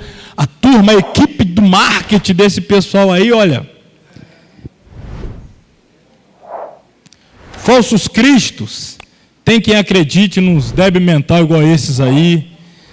Falsos ensinamentos, teologia da prosperidade. Deixa eu avançar, irmão. O tempo aqui, o contraste entre Jesus e os líderes religiosos. Jesus lavava os pés dos seus discípulos. Hoje há gente aí que faz fila e paga para poder tocar nos pés dos seus líderes espirituais. Jesus falou de escarnecedores. O que são isso aqui? Pastores de igrejas chamadas igrejas inclusivas. Pastores. Casaram-se e têm suas igrejas. Lembra dessa aqui? Ó? Essa foto aqui é pregando numa das igrejas mais famosas do Brasil, Lagoinha. Pregou na Assembleia de Deus, Gideões, pregou por aí. E depois? Depois casou com outra mulher e abriu a igreja dela. Igreja inclusiva. Eles dizem que as outras igrejas são igrejas fundamentalistas. Se a gente fosse atualizar mais, tem aí, né? Está na mídia aí uma que estava nas nossas igrejas hoje, ataca, é a favor do movimento LGBTQIA+, por aí vai, e critica as igrejas, diz que são fundamentalistas, exclui todo mundo. Quem exclui, irmão, a palavra de Deus é que é exclusivo, o céu é exclusivo para os santos. A porta não é larga, é estreita, não fui eu que falei, foi Jesus. Então, estamos vivendo esse cenário, esfriamento do amor, multiplicação da iniquidade. O que era pecado agora dizem que não é, o que era errado agora dizem que não é. As pessoas antes tinham temor, tinham pudor. Irmão, antes quem cometia pecados dentro da igreja, pessoas de dentro da igreja, quando cometiam pecados, faziam o possível e o impossível para esconder os seus pecados. Hoje a pessoa peca, tira foto e posta. Ela peca, tira foto do pecado, posta e fica esperando. Quero ver se alguém ainda vai falar. E você vai ver se fala alguma coisa, você ainda vai. Publica o pecado, acha bonito. É a realidade. Esfriamento do amor. Então, irmãos, na verdade, a marca distintiva, característica da geração do arrebatamento, infelizmente, não é o avivamento, e sim a apostasia. Como assim? Eu não estou com isso querendo dizer que não é possível haver avivamento. É possível e nós devemos buscar avivamento pessoal, avivamento congregacional, a congregação. Você vai ver avivamentos pontuais, e que vai ser um evento assim, como teve, foi ano passado, aquela universidade nos Estados Unidos, que começou um culto, foi esse ano ou ano passado? Nem lembro mais. Esse ano, né? Foi lá no estado do Kentucky, aquele culto que quase não... Vira-se uma notícia. São coisas pontuais. De vez em quando você vai ouvir falar em um lugar, em outro, mas estou falando da igreja como um todo. Você não vai ouvir falar da igreja como um todo, marcada, caracterizada por um grande avivamento, senão por um grande esfriamento, apostasia, inversão de valores. As igrejas que mais crescem são igrejas que lidam de forma relativa com aquilo que a Bíblia trata de forma absoluta, que relativiza o pecado, que não condena, que abre as portas para tudo e para todos, pinta a igreja de preto, joga luzes e canta e tal, e Deus é você, e a vitória é minha, e tal, e por aí vai, e pronto. Olha o que a Bíblia diz, mas o Espírito, eu não quero saber o que os outros dizem, eu quero saber o que o Espírito diz, e o Espírito expressamente, veementemente diz, nos últimos dias apostatarão alguns da fé, dando ouvidos a espíritos enganadores e a doutrina de demônios. Ainda Jesus perguntou a respeito do momento em que se dará a sua vinda. Olha a pergunta dele: quando, porém, vier o Filho do Homem, porventura ainda achará fé na terra? Ele está dizendo, a fé vai se escasseando, ficando cada vez mais escassa, cada vez mais rara, que o próprio Jesus questiona: quando se der a ocasião da minha vinda, será que eu ainda vou encontrar fé na terra? Significa que vai ser raro. Então a gente sabe, pelo estudo das 7 cartas, pela sequência histórica da história da igreja até o arrebatamento, né? A igreja primitiva, caracterizada por Éfeso, a igreja da era da patrística, caracterizada pela igreja de Esmirna, aí depois vem a igreja casada com o Estado, a igreja de Pérgamo, e assim vem, né? Sardes, até chegar aos dias atuais, Filadélfia, e a última igreja é qual? Laodiceia. Então, a igreja do fim é Laodiceia, tendo os remanescentes, os crentes de Filadélfia como remanescente. Se a gente for falar em termos numéricos, irmãos, no Brasil, a pesquisa do IBGE, tratando de forma estimativa, porque o último censo foi de 2010, ocorreu mas ainda não foi totalmente divulgado os dados, principalmente concernentes a essa área da religião. Os últimos números tratou mais de forma estimativa, e aí eles projetaram o crescimento de aproximadamente 60% da igreja da década de 2010 e 2020, dessa década, 10 a 20. De acordo com o IBGE, os evangélicos passaram de 26 milhões para 42 milhões, nesses 10 anos, década de 2010 até 2020. E esse avanço se deu em todas as regiões do país. Uns dados mais recentes mostram, é porque não vai dar para aparecer legal aqui, mas mostra-se a quantidade de igrejas e as denominações que estão crescendo mais, que abrem mais igrejas.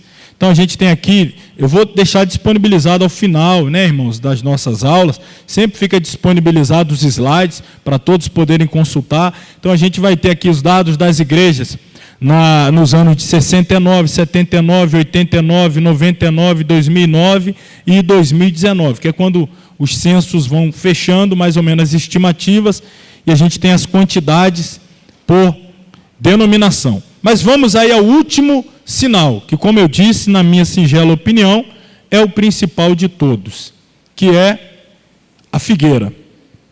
Aprendei, pois, a parábola da figueira. Quem é a figueira?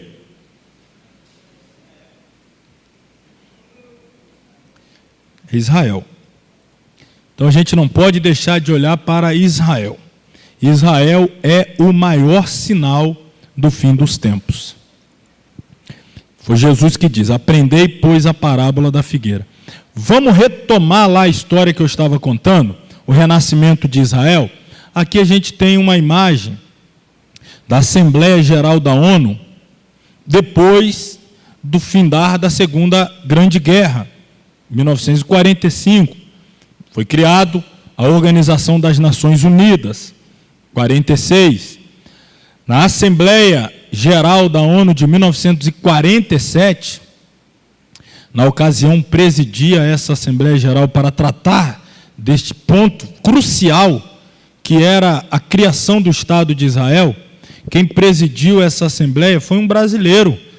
Na época o Brasil era bem na foto concernente, irmãos, ao tratamento dado a Israel. Em 1947, o brasileiro Oswaldo Aranha, um gaúcho, defendeu junto à ONU a criação do Estado de Israel. Nessa época o Brasil defendia Israel.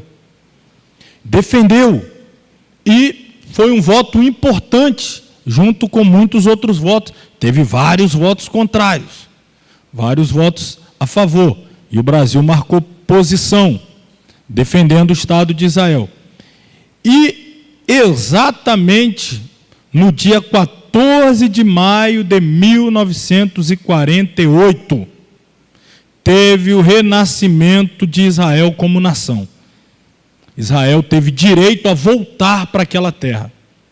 Voltar, só que, irmãos, a terra estava já povoada pelos árabes, que tinham tomado toda aquela região, tinham dominado, depois que os judeus foram expulsos, lembrando, no ano 70, e houve a grande diáspora, se espalharam pelo mundo, foram perseguidos, mortos, dizimados, um verdadeiro genocídio, marcou a Segunda Guerra, já disse, 6 milhões de judeus, aí o mundo acordou, precisamos devolver a terra a esse povo, só que a terra estava ocupada, e agora? Fazer a demarcação, colocá-los lá, abrir espaço, daqui e dali. Irmãos, Israel voltou, foi colocado lá. Está aqui o mapa de novo, né? Que eu apresentei ainda há pouco. E a gente mostrou aí onde estão os países, ali em amarelo, Iraque, abaixo esse grande vermelho, a Arábia Saudita. Israel, esse pedacinho aqui só. Ó. Israel, só esse pedacinho ali. E em volta, irmãos, no norte, Turquia, formado por muçulmanos. Mais um pouco abaixo, Síria, muçulmanos. Um pouquinho ali na parte ocidental, o Líbano. Vocês acham que é formado por gente que professa que fé? No Líbano. Muçulmanos. Aí você tem ali fazendo fronteira com Israel ao leste, a Jordânia. Quem você acha que professa que tipo de fé lá? Muçulmano. Aí você desce aqui, você tem a Arábia Saudita. Na Arábia Saudita o povo professa o quê? Muçulmano. Iêmen, muçulmano. Omã, muçulmano. Emirados Árabes, muçulmano. Kuwait, muçulmano. Iraque, muçulmano. Irã, muçulmano. Aí você vai para o outro lado. Vamos entrar na África, o norte da África, Egito. Egito é o quê?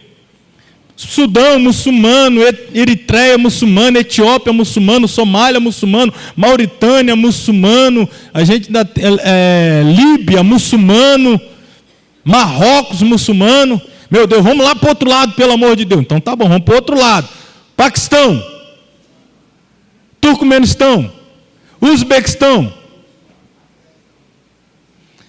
Afeganistão. E esse pedacinho ali é Israel. É por isso que Israel diz, tem uma frase que é lema em Israel. Eles dizem assim: se os povos árabes que vivem nos oprimindo baixarem as armas, nós teremos paz. Se Israel baixar as armas, nós não teremos Israel. É a verdade. Se os árabes baixam as armas, temos paz. Se Israel baixa as armas, não temos Israel. Por quê? O desejo deles, que vocês viram recentemente, irmão, está registrado, é estatutário. Está lá, por exemplo, no Estatuto do Hamas, está escrito lá. Dizimar o Estado de Israel, riscá-los do mapa. Várias vezes os líderes do Irã vinham a público dizer em alto bom som: o nosso projeto é riscar Israel do mapa. Não é, como eu disse a você, não é dito por debaixo dos panos, não é dito às escondidas, não. É dito diante das câmeras. Nós queremos riscar Israel do mapa. O renascimento de Israel, junto com o renascimento de Israel, eu vou falar aqui bem breve, irmão, mas a gente vai voltar nesse ponto quando a gente chegar lá.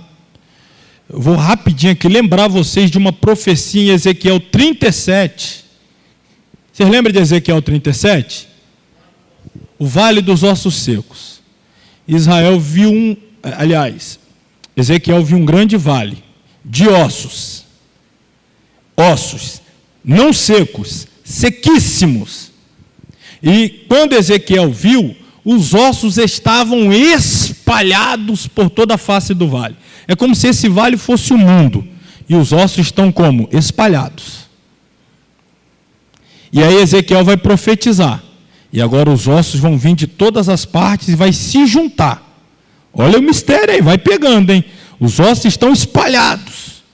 E depois Ezequiel profetiza e os ossos começam a vir de todas as partes e se juntam. Cada osso é o seu osso. Aí vai juntando lá, né? O osso com o osso até formar.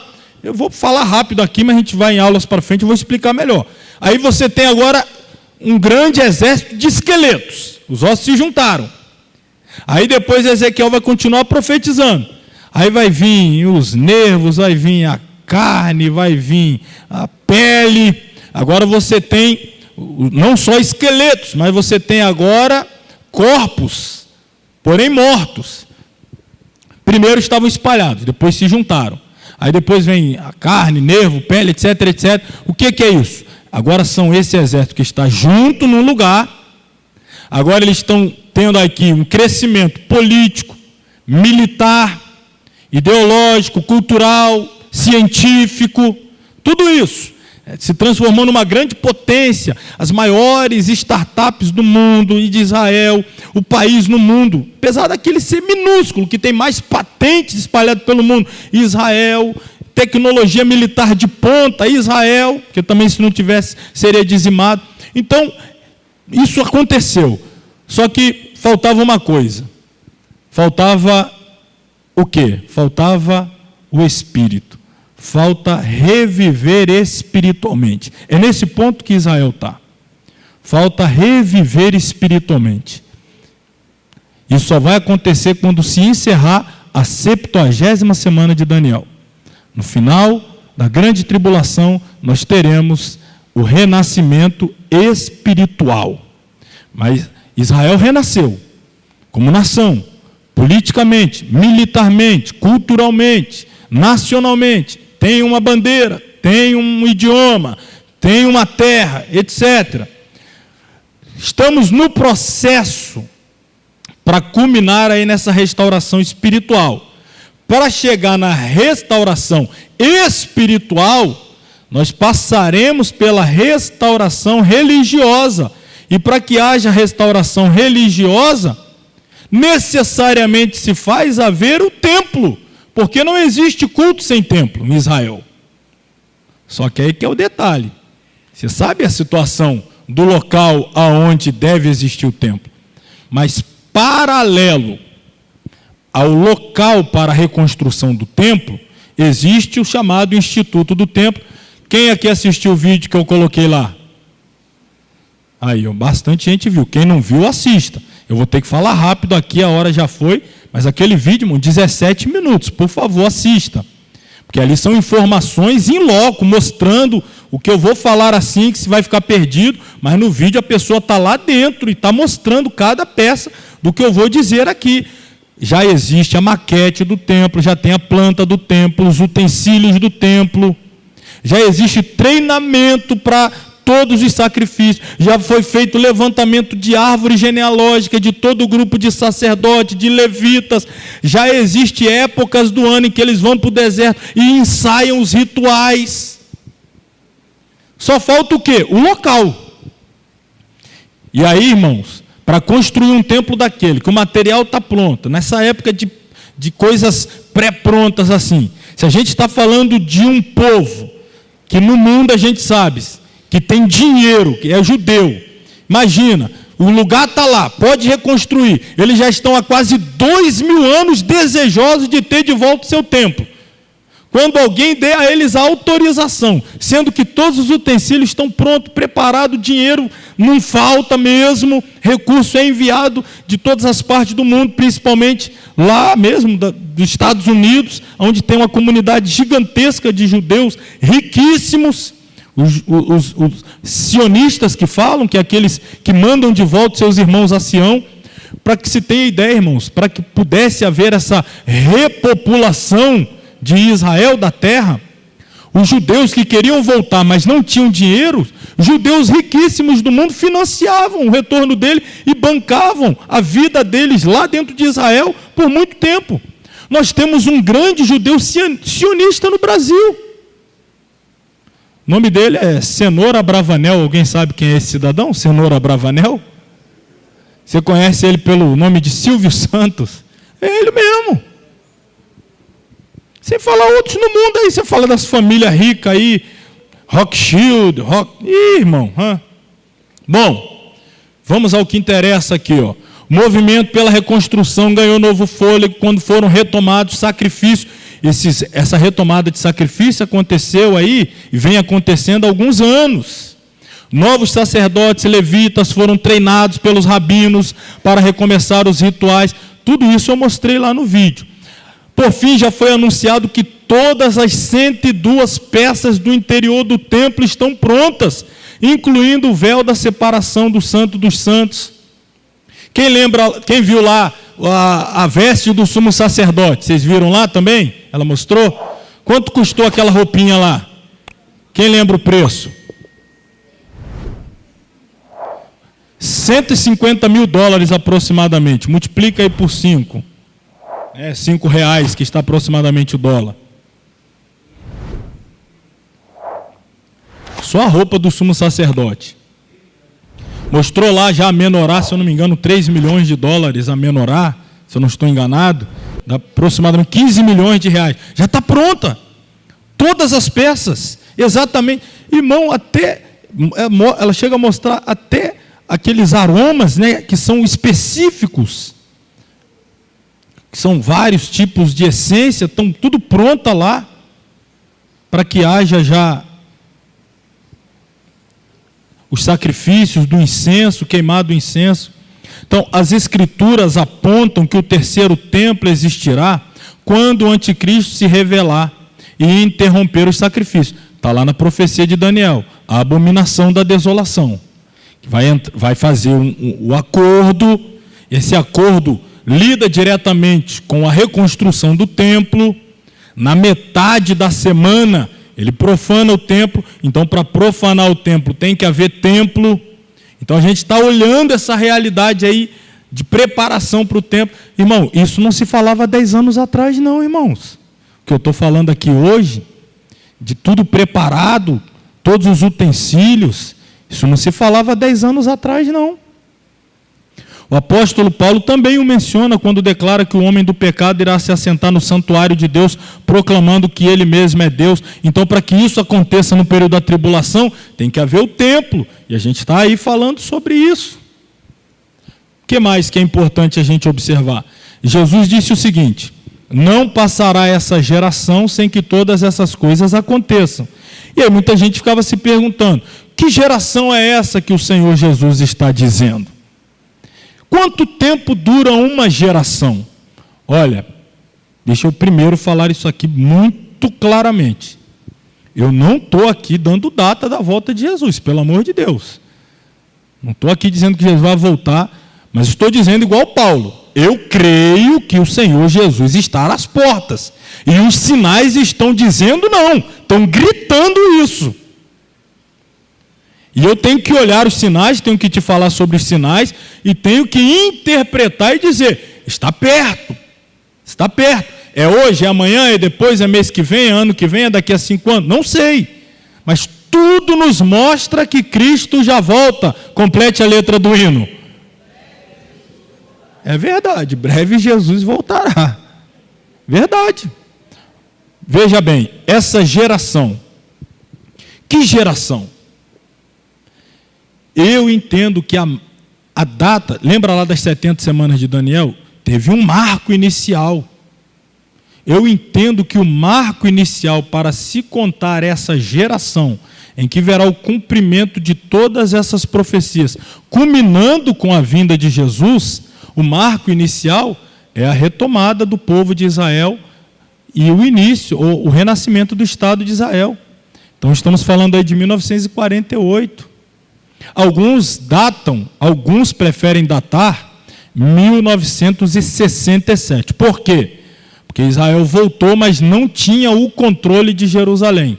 Depois da Guerra dos 6 Dias, da guerra, outra guerra que houve, me fugiu o nome da outra guerra, eles conseguiram tomar o controle de Jerusalém, e isso foi em 1967. Mas, enfim, estamos dentro desse período aí. 1948 para hoje, estamos com 75 anos. De 67, já seria um pouco menos. Não quero datar, não quero ficar preso a números, fazer cálculos. Eu quero olhar os sinais e te mostrar isso aqui, ó. A questão do templo, está lá. Irmãos, antes era veementemente, terminantemente proibido a entrada aqui na chamada esplanada do templo de quem não fosse muçulmano. Porque para os muçulmanos esse é o terceiro lugar mais sagrado do mundo.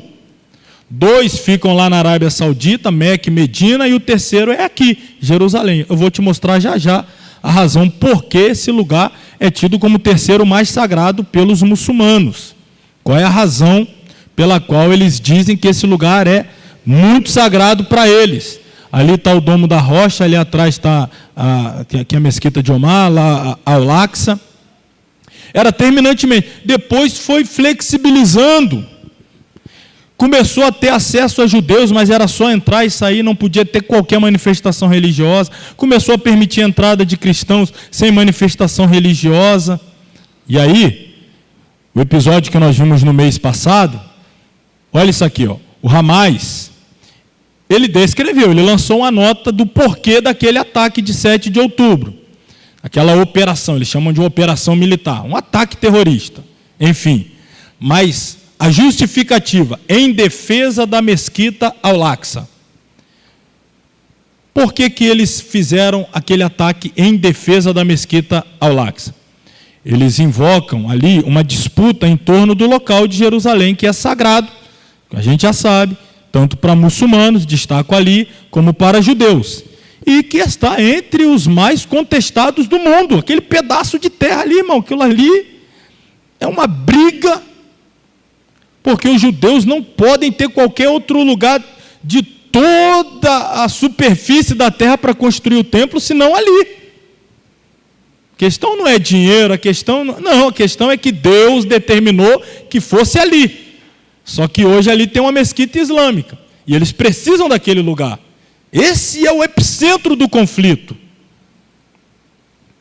A mesquita fica numa esplanada de pouco mais de 14 hectares, considerado o local mais sagrado do judaísmo. Ali foi onde, segundo eles, a gente iria aqui entrar em tradição judaica, eles acreditam que ali era onde existia antes o Jardim do Éden, eles acreditam que foi ali que Deus criou o homem, eles acreditam que foi ali que Abraão sacrificou Isaac, eles acreditam que foi ali que foi construído o primeiro templo, ali foi construído o segundo templo. Ali, segundo eles, esses principais eventos da história da humanidade, principalmente da história do relacionamento entre Deus e o povo, é ali. Não pode ser outro lugar senão ali. Porém, aquele mesmo lugar é o terceiro mais sagrado pelo Islã. Por quê? Os muçulmanos chamam a região, que também inclui o santuário, a cúpula da rocha, né, domo da rocha, como a gente sempre vê, eles chamam aquele lugar de Haram al-Sharif, que significa o santuário nobre. Por que razão? Porque, de acordo com o Alcorão, as escrituras islâmicas, o profeta Maomé, ele fez uma viagem lá da Arábia Saudita, de Meca, até uma mesquita em uma noite para orar, e depois na mesquita que existia ali, olha aí, ele fez o quê? Ascendeu ao céu. Então ele não morreu, ascendeu ao céu dali. E a gente sabe, Jesus ascendeu ao céu, a gente espera, e os judeus esperam o retorno, aliás, esperam a vinda, a gente espera o retorno do Messias no monte que fica em frente, que é o Moriá. Você vê como é que as coisas se conectam, irmãos? A história é muito... A gente tem que olhar o tempo todo para a Bíblia, principalmente, mas ficar atento a esses acontecimentos. Por quê? Porque eles estão nos falando que a Bíblia está se cumprindo. Os judeus chamam o local de Monte do Templo e consideram sagrado, pois é onde ficavam os 2 templos antigos, importantes para a religião. E o último deles, né, foi destruído pelos romanos em 70. Como único vestígio, ficou somente o quê? Está lá, ó, só o Muro das Lamentações. É esse muro aqui. E o templo está ali. Então, os judeus podem ter acesso aqui, e restrito, mas a questão é problemática para acessar aquele outro lado. Antes era, como eu já disse, terminantemente proibido, mas pouco a pouco foi sendo liberado. A gente vai ver isso agora. Aqui há uma concentração sempre muito grande de judeus, eles oram, lamentam. O muro é de lamentações, porque justamente eles lamentam não ter o templo, não ter o local, terem sido infiéis e perdido o local. Peço aqui, irmãos, são 9h30, mas peço mais 5, 7 minutos a gente encerra aqui. Ó, a mesquita seguiu como um templo para o culto dos muçulmanos, a mesquita que tem lá hoje. As forças de segurança israelenses mantêm presença no local. A gente sempre vê nos noticiários, eles protegem aquele local. Judeus e cristãos podem visitá-lo, mas durante anos foram impedidos de rezar ali, orar, qualquer manifestação religiosa, para evitar confrontos. Aí eu coloquei, recentemente, a polícia israelense, mudanças também na política, autorizou que discretamente os judeus passassem a fazer as suas orações no local. E isso já trouxe muito desgosto à comunidade islâmica. Já houve alguns pequenos conflitos lá, desde essa autorização, se eu não me engano, tem 1 ano e meio aproximadamente. Talvez 2 anos no máximo, para que houvesse. Só que o tempo vai passando, e aí, quem não podia entrar, começa a poder. Quem não podia ter nenhuma manifestação, começa a poder ter. A coisa só vai engrossando, né?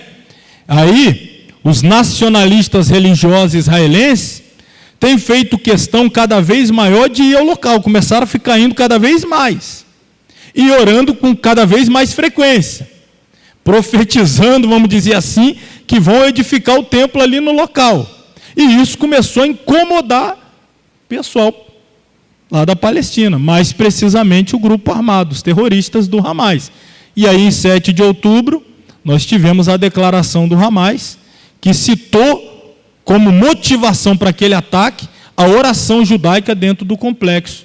Isso gerou a agressão e atingiu o pico que nós temos visto nos últimos dias. Então você pergunta, por que de tudo aquilo? Porque o grupo de judeus está orando cada vez mais naquele lugar. E eles tomaram isso como uma profanação e reagiram da forma que reagiu. O que você tem que entender, eu e você? Você está percebendo aqui a tensão que é aquele lugar. Não é desde agora, desde sempre. Imagina a pessoa que conseguir fazer a mediação, um acordo, para dar a liberdade e a autorização da construção do templo naquele lugar. Se esse camarada não vai ser recebido pelos judeus como o Messias, o Cristo. Se há 2000 anos eles estão querendo ter de volta o templo e não tem, qualquer tipo de iniciativa dá nessa mortandade, guerra, bomba, violência, terrorismo. Imagina o ser humano, cheio do diabo no corpo, é verdade, porque é o anticristo, mas que vai conseguir fazer esse acordo. A gente está vivendo esses dias. Então eu encerro a aula dizendo que Jesus disse: aprendei, pois, a parábola da figueira. Foi Jesus que disse, aprendei, pois, esta parábola da figueira. Quando já os seus ramos se tornarem tenros e brotam folhas, sabei que está próximo o verão. Igualmente, quando virdes, quando você, eu, nós começarmos a ver todas essas coisas que estamos vendo, sabei que Ele está perto. Ele está onde? Às portas. E aí, o assunto da semana que vem, que ninguém pode faltar, irmão, semana que vem, ninguém pode faltar. Ninguém pode faltar. Porque se faltar, você simplesmente vai perder o quê? Você já pensou, irmão? Você já pensou um negócio desse? Então não falta não, irmão. Não falta não. Semana que vem, pastor, você falou que não ia marcar data, está marcando data, estou marcando. Quarta-feira que vem, o arrebatamento da igreja, hein? Então vem em nome de Jesus. Amém? Vamos encerrar a aula. Espero que vocês estejam indo para casa edificados. Assistam o vídeo que eu coloquei lá. Talvez hoje ainda, ou no máximo amanhã, eu devo colocar outro vídeo, de no máximo 10, 12 minutos, coisa pequena, mas que vai te abrir a mente para essa realidade aqui, vai te trazer informação que você vai entender isso aqui. São informações pequenas, mas quando você voltar a olhar os noticiários, você já vai fazer a leitura das notícias com a mente preparada para interpretar a profecia, irmão. Isso vai ser importante. Então não deixe de assistir. Vamos orar e agradecer a Deus. Querido Deus e Pai, graças mais uma vez a Ti por essa noite abençoada, pelo ensinamento aqui compartilhado conosco.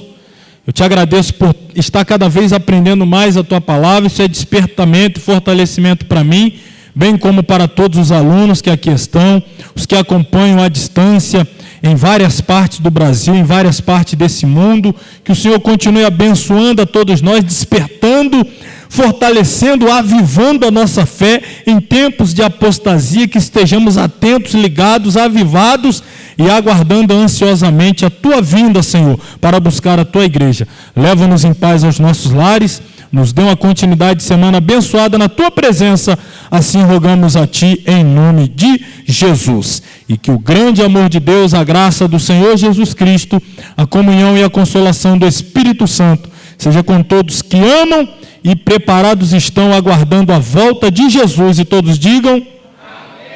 Amém. Deus abençoe a todos em nome de Jesus.